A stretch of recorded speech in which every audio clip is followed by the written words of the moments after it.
Ce soir, dans cette édition, nous ferons un focus sur l'école des sourds-muets d'Igia Kalanso, une école qui recrute chaque année de nombreux jeunes et enfants sourds-muets afin de permettre à ces derniers de devenir des citoyens modèles de demain. Les Dourouni, l'un des premiers moyens de transport à Bamako, sont devenus rares dans la circulation. Au nombre de 75 au début, ils ne sont que maintenant 24. Néanmoins, les Dourouni sont présents sur certains axes de la capitale. Les détails à suivre dans cette édition. Voilà pour le sommaire. Mesdames et messieurs, bonsoir et très ravi de vous retrouver pour cet instant de formation sur ORTM2. Assurer un cadre sain aux élèves, c'est l'objectif visé par l'association Action Malienne d'intervention d'urgence Amiou Hinesso. C'est pourquoi elle a offert des matériels d'assainissement à l'école fondamentale de Bankoni Djaguinebougou, des matériels qui serviront d'entretenir régulièrement l'établissement. Arunaki Adambile. Un environnement propre est l'affaire de tous, ou encore l'impropriété mène à la maladie. Des messages brandis par les élèves de l'école fondamentale de Bankoni Djanguinebougou pour marquer leur joie par rapport à la remise de matériel d'assainissement à leur établissement. L'initiative est de l'association Action Malienne d'intervention d'urgence Amiou Inesso. Ces équipements, composés de pelles, brouettes, râteaux, balais et poubelles, permettront de bien assainir l'école. Aujourd'hui, nous sommes dans le cadre de la propriété, de la salubrité.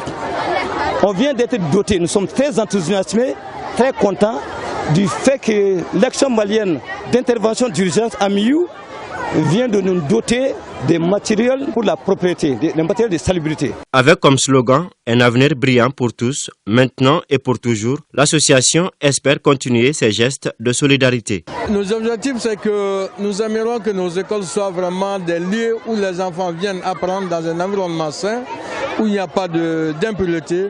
C'est une école qui est propre et qui est adaptée vraiment à la condition de vie de nos enfants pour qu'ils puissent étudier dans les conditions meilleures. Depuis sa création en 2021, Amiou Inesso a mené plusieurs activités, au nombre desquelles des consultations gratuites en odontostomatologie, en oncologie, sans oublier l'opération de bec de lièvre à Gao qui a permis à ses patients de retrouver le sourire. Je vous le disais dans les titres, au Mali, les élèves ont repris le chemin de l'école depuis le 3 octobre 2022. Et l'école pour les enfants déficients auditifs d'Igia Kalanso n'est pas restée en marge. Elle a aussi ouvert ses portes. Elle recrute chaque année de nombreux jeunes et enfants sourds-muets et malentendants afin de permettre à ces enfants de devenir citoyens et membres actifs de la vie sociale. Al-Sata Silla nous en dit plus. Située à la cité UNICEF du district de Bamako, l'école pour déficients auditifs d'Igia Kalanso vit ses préparatifs pour la rentrée scolaire 2022-2023. Créée depuis 1994, cette école permet à des enfants et des jeunes sourds-muets de prendre le chemin de l'école pour une meilleure insertion sociale. Au début, c'est une école qui a été créée par l'Association malienne des sourds en 1994. Mais après, aujourd'hui, l'école est prise en charge par l'État. Le but de notre école, c'est de faire en sorte que ces enfants qui souffrent de déficiences auditives puissent, c'est-à-dire jouir des mêmes droits que les enfants qui ne sont pas handicapés. C'est-à-dire partir à l'école, apprendre et pouvoir, c'est-à-dire réussir dans l'avenir. Parce qu'on accepte ces enfants à tous les âges. On ne fait pas... L'âge n'est pas d'importance ici parce que c'est des enfants qui viennent souvent très âgés. Tu vas trouver que peut-être c'est les parents qui ne sont pas au courant de l'existence de l'école. Donc quand ils viennent, on les accepte. Seulement, ils n'ont pas droit à l'échec. De dire aux parents d'être courageux, d'être optimistes. Au-delà de l'enseignement proprement dit, les enseignants spécialisés pour les enfants sourds doivent assurer un soutien psychologique et affectif, non seulement aux élèves, mais aussi aux familles qui doivent s'adapter et accepter le handicap.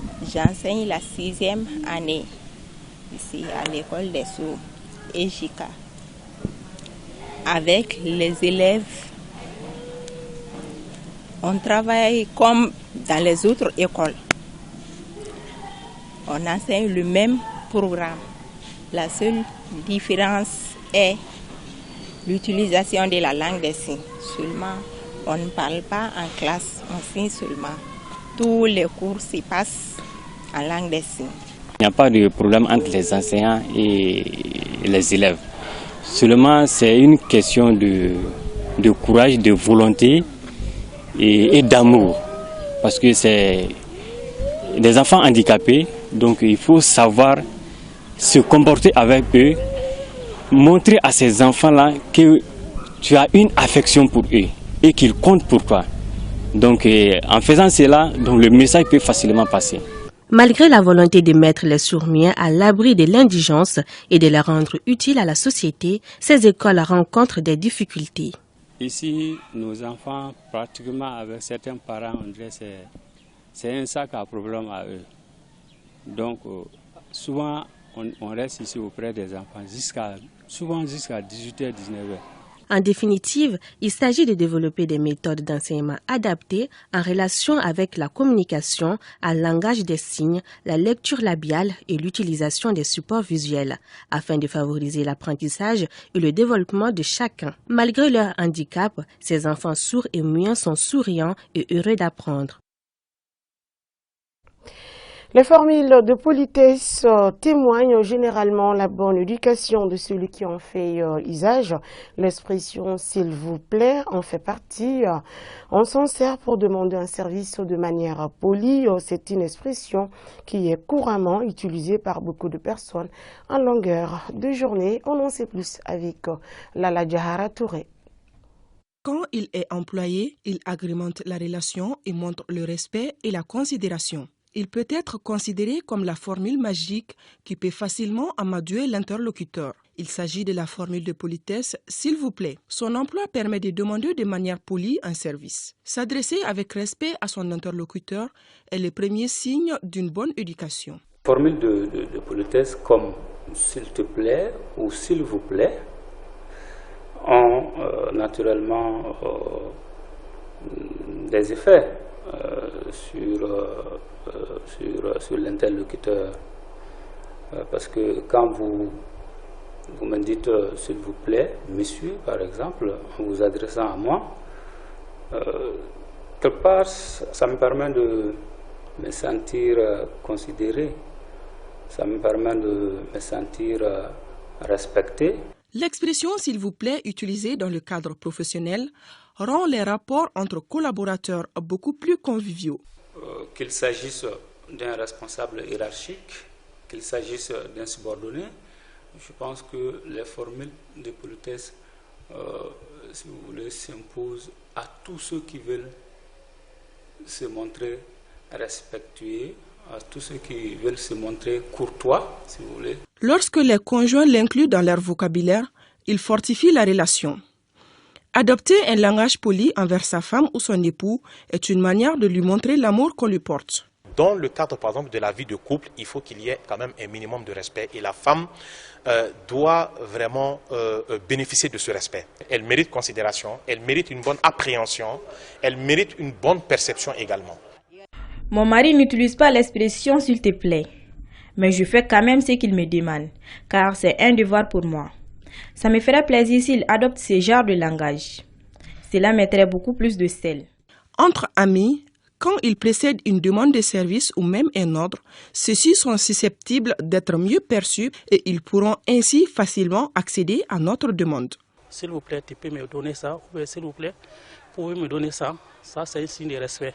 On peut retenir que l'expression « s'il vous plaît » est la juste mesure de sel nécessaire aux relations humaines pour qu'elles puissent perdurer. Les moyens de transport urbain dans la capitale sont nombreux. Parmi les anciens, on peut citer le Dourouni, un véhicule de marque Peugeot qui tient son nom, Dourouni, de la valeur de son transport dans le passé. Les Duruni étaient empruntés à 25 francs CFA, soit à Dourou en Bambara. Aujourd'hui, les Duruni sont un peu rares dans la circulation à Bamako. Au nombre de 75 au début, ils ne sont que maintenant 24. Néanmoins, les Duruni sont présents sur certains axes de la rive gauche, notamment à Badjalan, Missira, Bamako-Koura, Nyarela et Medina-Koura. De 25 francs CFA, les Duruni sont empruntés de nos jours à partir de 200 francs. Aïssata Ba a fait un tour en Duruni, suivant avec elle l'ambiance qui règne autour. Pour gérer ses courses à Bamako, chacun a ses petits moyens. À la rive gauche du district de Bamako, une partie de la population opte pour le Duruni. Un véhicule de transport urbain très particulier de par sa forme et son nom.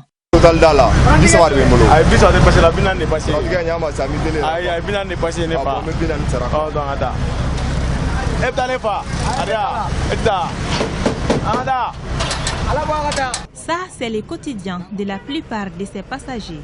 S'attendre d'abord avec l'apprenti chauffeur sur les prix avant d'embarquer afin d'éviter les disputes. Nous sommes au Badjalan, en commune 3 du district de Bamako. Ici, c'est la gare du Duruni, un moyen de transport qui ravissait la vedette aux autres moyens de transport en commun dans les temps. Il n'y a pas un au cadre au Mali qui a fait 10 ans, 20 ans à Bamako, ou bien qui a fait ses études supérieures à Bamako, qui n'a pas pris les Duruni. Les Duruni ont fait leurs apparitions vers les années 58. C'est en 62 maintenant qu'on a pu régulariser les Duruni. De ces jours maintenant, la vie structurée des Duruni, vraiment les Duruni se portent très mal. Au départ, nous étions à 75 bâchés. Mais aujourd'hui, il n'y a que 24 bâchés seulement qui sont actifs sur le terrain. Depuis 1990, je suis dans ce domaine. De 1990 à nos jours, on a cheminé. Quand je commençais, le transport n'était plus 25 francs CFA, mais 55 francs CFA. De 55 francs, on est passé à 75 francs CFA et maintenant c'est à 200 francs CFA. Actuellement, on fait face à beaucoup de difficultés parce que les véhicules ont vieilli et beaucoup sont à l'arrêt. Ils sont en train de disparaître. Mais je demande à l'État malien, c'est un cri de cœur pour les Sénégalais de Duruni de nous aider, de venir en aide pour qu'on puisse avoir des nouvelles bâchers pour la circulation. Si les bâchers disparaissent comme ça, c'est une perte d'emploi pour nous d'abord. On est à 215 personnes aujourd'hui. Si ces bâchers disparaissent, qu'allons-nous faire? Rapide et très sécurisé au dur de ses clients fidèles, les Duruni comportent 16 places maximum, y compris celle du chauffeur et son apprenti. Concernant les transports, c'est 200 francs CFA par personne, du moins pour ce qui concerne les trajets terminus Ngomirambougou-Soukouninkoura. Le Duruni est plus sécurisé et garanti par rapport à la Sotrama. On est bien à l'aise dans les Duruni et on s'entend bien avec les chauffeurs et apprentis. Le Duruni n'a pas commencé aujourd'hui et c'est très rare d'entendre qu'un Duruni a fait un tel accident. Pour moi, la sécurité est garantie. Seulement, les voitures sont fatiguées. Je me rappelle bien du début des Duruni. C'était sous l'ère de Modibou. On l'empruntait à 25 francs CFA et cela a changé avec l'arrivée du franc CFA. On a fait une époque où les transports étaient à 100 francs CFA et avec une histoire de la hausse du prix du carburant, on est à 200 francs CFA. Sinon, on préfère les Duruni parce qu'ils sont plus sécurisés et très abordables. Car tout le monde ne peut pas prendre un taxi ou moto. Malgré sa rareté et actuellement confronté à la concurrence avec les Sotrama, les taxis et mototaxis, le Duruni à Bamako tient tant bien que mal au grand plaisir de ses passagers. Autre actualité, l'association Djiriladon vient d'organiser la 5e édition du Festi Keneba à Bako-Djukuruni. Plusieurs disciplines artistiques sont au programme de cette édition. Il s'agit de la danse, du théâtre et du slam. Samba Sanogo pour les détails. Plusieurs personnes ont effectué le déplacement pour répondre à l'appel de l'association Djiriladon. Le but de cette rencontre est d'échanger sur l'épanouissement et l'autonomisation des femmes. Plusieurs thèmes sont abordés. On est autour de ça, on présente les pièces chorégraphiques qui sont déjà les thématiques qu'on a travaillées, les violences basées sur les genres, qu'il y a des thèmes dedans, viol, mariage précoce, et vraiment il y a d'autres choses aussi autour de ça aussi. Ouais. Ce que moi j'ai compris dans les danses qu'elles ont présenter tout de suite, c'est sur la violence. Comme déjà ils ont dit, c'est des danses traditionnelles, des messages comme d'arrêter d'exciser les filles, de les laisser aller aussi à l'école et tant d'autres. Cette initiative, franchement, ça porte des conseils, ça porte la distraction. Voilà, puis ça fait évoluer l'art aussi. Voilà, j'ai bien aimé ça. À l'instar de plusieurs pays d'Afrique, les femmes et filles du Mali font face à des problèmes, comme la violence basée sur les genres. C'est d'ailleurs la raison d'être de cette édition de l'association Dirladon pour l'autonomisation des femmes et filles. Nous ouvrons à présent la page sport de ce journal en déplacement cet après-midi à Accra au Ghana. L'AS Real a été battue 1-0 par l'équipe Hearts of Oak, un résultat qui qualifie les Scorpions pour le retour du cadrage. À l'aller, les Real avaient gagné 3-0. Le tirage du tour du cadrage aura lieu ce mardi à partir de 11h au siège de la CAF. L'AS Real et les Joliba est réversé dans cette compétition connaîtront leurs adversaires. Le terrain de football de Mayambougou a servi de cadre pour un match galant en mémoire de feu Mamadou Keïta dit Mayambougou Pelé. L'initiative est des amis du défunt en collaboration avec l'association Benkadi Tchassiri. Le match a opposé les anciens internationaux répartis en deux équipes et c'est l'équipe en noir qui a remporté le match par les scores de 3-1. Mahamadou Ama pour le compte-rendu. Après avoir observé cette minute de silence en la mémoire des faits Mamadou Keïta dit Mayambougou Pelé, l'arbitre peut donner le coup d'envoi de ces matchs. Les matchs se disputent entre anciens internationaux, respectivement en noir et blanc. D'emblée, l'équipe en noir impose une domination technique et tactique à l'adversaire. Toutefois, c'est l'équipe en blanc qui s'est offerte la première occasion du match, sans pour autant la concrétiser. La réponse du berger à la bergère ne se fait pas attendre.